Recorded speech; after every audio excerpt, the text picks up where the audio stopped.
The Tampa Bay Buccaneers fall to the Denver Broncos as they get their first win on the season. There's tons to dive into, including No Knicks narrative. Welcome into your Denver Sports Daily for September 23rd. Let's go. Taking you through your morning headlines, it's Denver Sports Daily with Rachel V. Hill. The Bucs were unable to sustain drives offensively and converted 3 of 11 third down attempts. Something very unlike Baker Mayfield, as he was sacked 7 times by the Denver Broncos defense. 7 times, and the Tampa Bay defense struggled to even get off of the field. And that's because Denver's quarterback, Bo Nix, might have struggled in the first 2 games, but it felt like this was his coming out party, right? It's down there, it's hot in Tampa, and Bo Nix looked dang good, much like preseason Bo Nix. He completed his first 4 passes for 70 yards and added 5 plus a touchdown on the ground on Denver's first drive. Now, Nix has played in 3 games in the NFL. Still doesn't have a touchdown pass, but we've seen him run into the end zone twice. But Sean Payton was very aggressive, coming out saying, we want to take the ball first. They won the coin toss. And Bo Nix spoke on the aggression of Sean Payton. Take a listen. Yeah, well, he wanted to be aggressive. I think he made that decision just off of, making a fast start. And, whatever, I wasn't necessarily shocked by it, but whatever he wanted to do, that's what we were doing. And we came out and did exactly what we wanted. We went down and got a touchdown. And I think that set the tempo, set the tone for the game. Set the tempo, set the tone. Could not agree more with Bo Nix right there. And the Broncos looked good, even when turnovers definitely had a little bit of an impact on the game. Momentum may have shifted slightly, but a true solid defense and offensive game plan really helped the Broncos be able to pull this one off. Now, a lot of people for the past 2 games have been talking about Bo Nix's confidence, and Sean Payton wanted to shut down any narrative. There is no Nix narrative. Take a listen. No, stop. It's fitting your narrative. It's not. Kid's been confident. This kid's been through Auburn. He's transferred. He's won. And honestly, I haven't seen him flinch. We all get a little bit more confident with a win, but I say that respectfully. He hadn't flinched.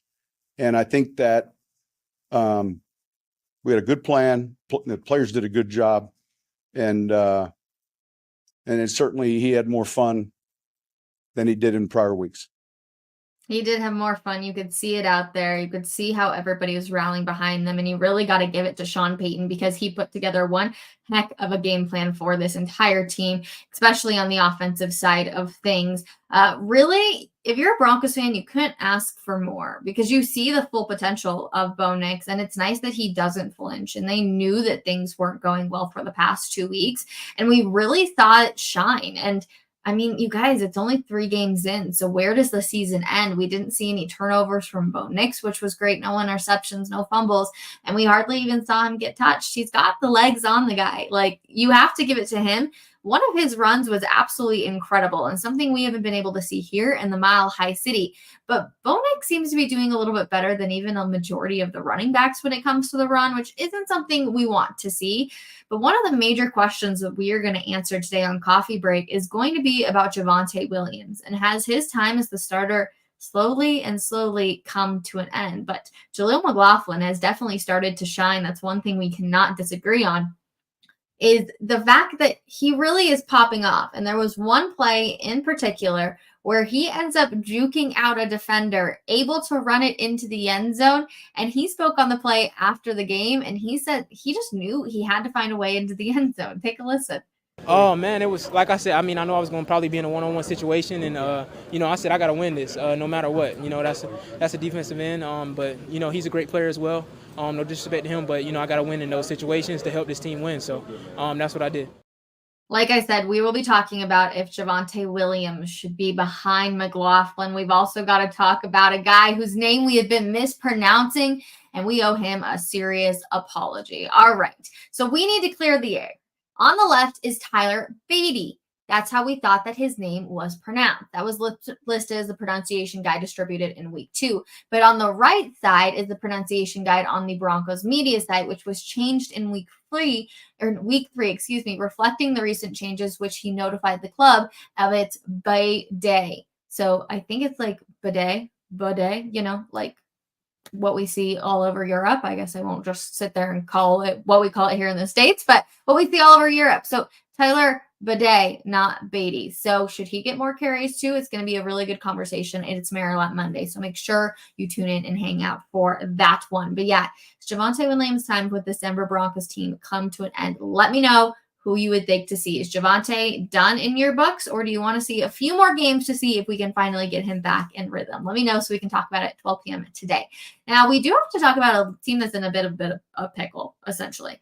The Steelers are beating the Chargers, right? Everyone now is talking the Steelers are 3-0. That's something that I don't think anybody really expected, and it's with Justin Fields. So even if Russell Wilson is healthy and able to come back, do you make that change? I don't think so. I think you got to stick with the guy who's helping your team stay undefeated so far in the NFL. It's crazy to even think about that. When I thought of the Steelers this year, I thought of a team that was like 1-2 at this mark, essentially a team that got 7 or 8 wins. I never predicted that they would start 3-0. Now they are relying heavily on their defense. So I definitely get that. But they finally had their home opener on Sunday, and they had 2 consecutive road games, obviously beating the Broncos as well last week. But the team put on a strong showing offensively and defensively against the Chargers. And yes, Justin Fields did in fact throw a 55-yard touchdown pass and also ran one in for a touchdown himself. And Justin Herbert ended up leaving the game in the fourth quarter. So that initially didn't allow the Chargers to have very much success after that. But again, they also only limited the Los Angeles offense to 61 yards on 20 carries. You heard me say that right. 61 yards on 20 carries. This defense is the real deal, that's for sure. And then, like I said, Justin Herbert leaving the game definitely didn't help the Chargers at all. But you really got to give it to Justin Fields and the situation he's been put in. And again, the guy that you see on your screen right over here, yeah, him, if he's healthy, do you even put him back in? I don't know if you do. I think you got to kind of run with the guy that you're talking, your starting quarterback right now, and that is Justin Fields. He's finally finding his way. Now, there's quite a few teams like the Denver Broncos who are finally in the win column. Holy smokes, there were so many teams. The first one, the Colts are finally in the win column. Indy thumps Chicago in an ugly, ugly game, beating the Bears 21-16. The Colts harassed Bears rookie quarterback Caleb Williams throughout the day, constantly causing him to leave the pocket and getting to him for 4 sacks and 6 hits. And the Bears defense looked strong at times. It wasn't nearly enough to overcome the poor offensive performance. Now we got the Baltimore Ravens. They finally have a win. Surprising it took till week 3, but they finally get it done. They did blow a 22-point lead though, and ultimately held on for the 28-25 win over the Cowboys on Sunday at AT&T Stadium. The 3-point victory was the Ravens' first of the season, and the guy you see on your screen, Derrick Henry, delivered his best performance for the Ravens, running the ball 23 times for 150 yards and 2 touchdowns. Now, the Los Angeles Rams are winless no more. The Rams lagged behind San Francisco by double digits midway through the fourth quarter, but managed a thrilling 27-24 comeback. Kyron Williams rushed 4 yards to score his 3rd touchdown of the day with 1:51 remaining, and Joshua Carty hit a 37-yard field goal with 2 seconds left, to complete the dramatic rally by the Los Angeles Rams. Yes. Okay. And then the last one, which is one that I think the Panthers really needed to be able to figure out. They grabbed their first win of the season with a 36-22 victory over the Raiders at Allegiant Stadium. Quarterback Andy Dalton threw for 212 yards and 3 touchdowns in the first half alone. And Dalton finished the game with 319 yards on 26 of 37 passing for a passer rating of 123.6. Man, if you are a Panthers fan, you are definitely stoked about these wins and these numbers from Andy Dalton, obviously, as you've struggled behind Bryce Young for quite some time now. So big deal, but finally in the win column. Let's talk about the Buffs, shall we? Because holy smokes, on a rainy Saturday evening, the Buffs could put on quite a show with an overtime thriller for sure. And our very own Jake Shapiro was up in Boulder to make sure that you guys have all the details. Take a listen. Heisman moment, anyone? Travis Hunter might have had his in just week 4 of the season. And, rare is the game that you see a Hail Mary to put it into overtime and you see an even better play to win it. And that was Travis Hunter at the goal line, knocking a ball loose for Colorado to win in their Big 12 debut 14 years after they left the conference with a whimper. And man, that was a bang. Deion Sanders gets his win. 3 more wins for Deion Sanders and crew to get Peggy to that bowl game that he promised that legendary CU fan. But it was Travis Hunter on both sides of the ball. It wasn't just on defense with that wonderful play. He had 77 yards on a single drive to get Colorado to tie the game at 24-24. Then Colorado found themselves down a touchdown late. You thought Baylor was going to kick a field goal to make this a 2-score game. It was all but over. Literally 100% win probability at ESPN at one point. But Baylor misses the field goal. Colorado, on the arm of their best quarterback in school history, Shedeur Sanders, lights up a 43-yard Hail Mary buzzer beater to send this bad boy into overtime. And the Buffs are 3-1 heading to UCF next week. Jake Shapiro, 104.3 The Fan, Denver Sports. Yeah, holy shit. Oh my goodness. How about those Buffs? I can't even believe it. I was at a wedding on Saturday night. Everybody tuning into the false or the small phone screen on the tables, trying to keep up with what was going on. Crazy game. But what's even crazier is the player that Travis Hunter is. You know, a lot of people are talking about, oh, Shedeur Sanders, you should take him. No, you should take Travis Hunter. Overall, number one. On both sides of the ball, it's incredible what he's able to do, the distraction he's able to cause. Jake wrote a wonderful article over at denversports.com too, kind of talking about essentially all that Travis Hunter does for this team and how he ends up being a distraction enough that allows Shedeur Sanders to connect for that Hail Mary pass. It's absolutely incredible. One heck of a game for sure. I cannot even believe it. I feel like I'm running out of words to say for the Buffs because there's so much drama, but then they go and do stuff like this and they win the game. And it's just unbelievable. Like they do things that you just never, ever expect to see. So I don't know. I guess I got to tip my hat to the Buffs. Did not expect them to beat Baylor. They've definitely got some hard competition coming up here in the next few weeks. So it'll be interesting to see what this Boulder team is really made of. We'll stick with some college ball, but it actually doesn't involve a player that has played in quite some time now. So the University of Tennessee is literally pretty much on top of everything right now. They've got football, basketball, and baseball programs that are among the best and have won national championships. And Peyton Manning is one of the greatest school ambassadors literally ever. You also have rookie quarterback Nico Lemeva, who is a Heisman hopeful, and half of the country's music stars, including Morgan Wallen, performed 2 sold-out events at Neyland Stadium over the weekend, while their football team traveled to Norman to beat Oklahoma.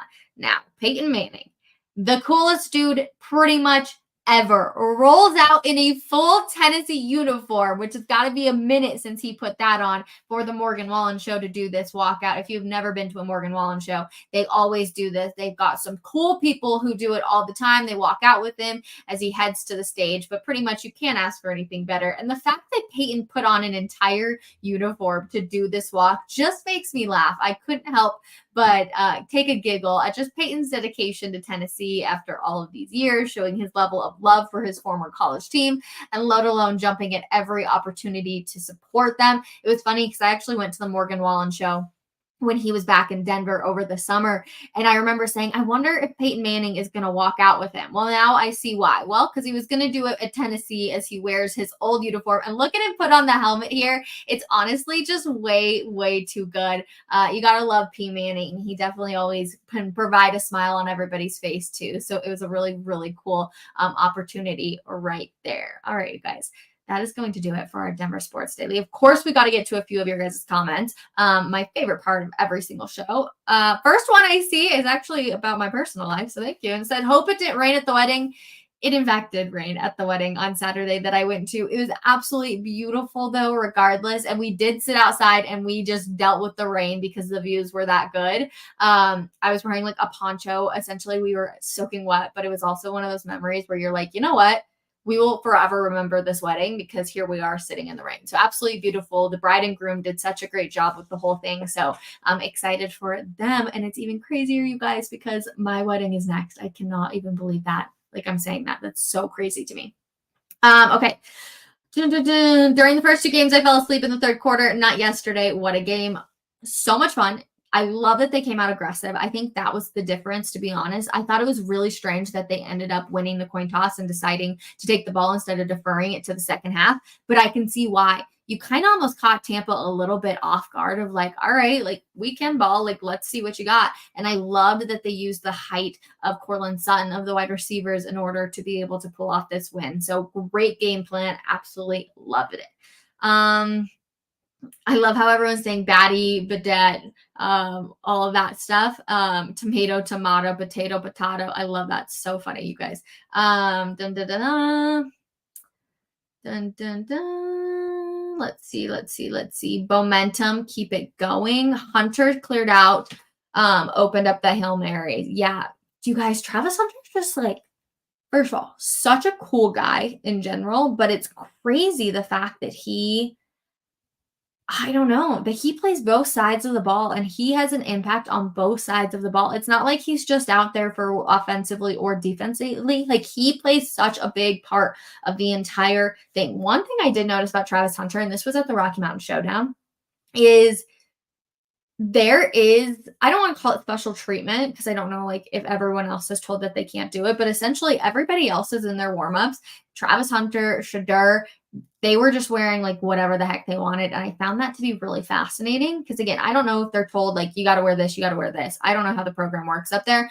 But I did just find that like rather fascinating that those two guys could wear whatever the heck they wanted. But man, it is crazy to think what Travis Hunter does for this football team and just on both sides. And I feel like we are watching history be made every single time we do watch him because truthfully, he's that impactful. It's still like, I feel like I'm at a loss of words every single time I talk about Travis Hunter. It's crazy. Excuse me. Do you think we should be concerned that Bo hasn't tossed a touchdown yet? Don't mind me while I just cough away my lungs on this Monday. No. Do I think we should be concerned that Bo hasn't touched or tossed a touchdown yet? Yes and no. I think that there has been this week proved that there was a really good game plan going up and excuse me, you guys.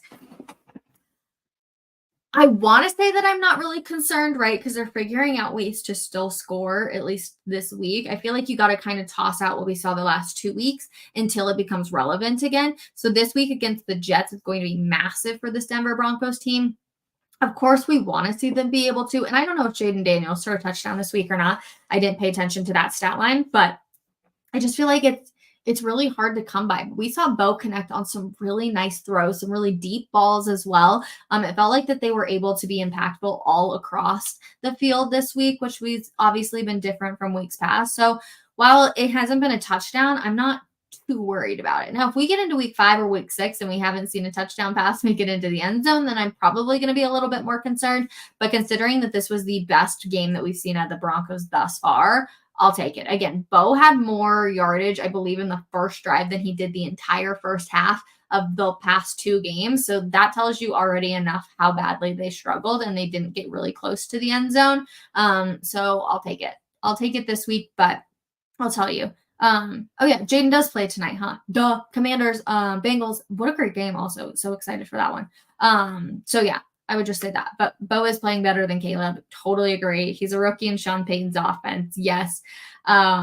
There's a lot of things that I think we're going to be changing. And of course, defenses and coaching is going to now see what they're capable of. And so like defensively, their game plan is going to be a little bit harder, right? I think that nobody was quite prepared, or Tampa Bay wasn't quite prepared for what they were going to get from Bo Nix and this Broncos offense and Sean Payton. I mean, you heard Todd Boyles after the game. He came out and essentially said, they outcoached us and they outplayed us, and that was that. So yeah, not totally nervous yet, but I'll let you know when I am. So otherwise, we're going to be talking about this game, of course, on Coffee Break, 12 p.m. Come hang out with us. We'll be chilling Maryland Monday. You always know James is going to bring some heat, but we also know that he's been very critical of Sean Payton, so we'll see if he gives him his roses for this week's game. Looking really good. There is no Knicks narrative. Let's throw that all out the window, and hopefully I don't have to have a rant at all this week about the Broncos quarterback, because guess what? He's going to give meaningful answers all week long, hopefully. I'm excited for them to be out in West Virginia to practice, stay on the East Coast. And then, of course, you got the Jets on Sunday, which will be another great game, hopefully. So